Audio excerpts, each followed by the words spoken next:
Ja, afhængighed af noget shit. Alle i Danmark, please ikke stop det. Astro.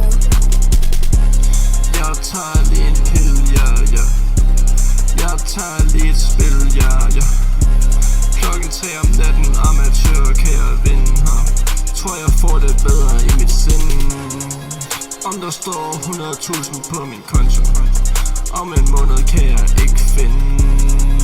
I mit navn har jeg ingen penge. Nej, fordi jeg spiller har jeg ingenting. Venner og kæreste kunne jeg ikke længere finde. Jeg havde det ikke så godt, nej det var ikke nemt. Spil var vigtigere end en fucking kvinde.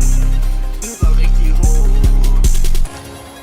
Please ikke bliv ludoman. Har venner som er narkoman. Prøv at hjælpe alt hvad jeg kan for fan. Men skal huske jeg har mit eget problem. I december jeg skal hjælp. Psykolog lå i sit gode i sit felt. Hver uge vi arbejder tæt. Nu skal jeg snart ikke snakke med hende. For jeg blev forelsket i musikken. Og jeg bliver bedre og bedre, lytter til kritikken. Dårlige venner, fuck dem, jeg har smidt. Snart 2 år, min familie, jeg har pint dem. Kun min søster, jeg går op i avisen. Sofia, din bror er tilbage. Jeg er så glad for at være tilbage.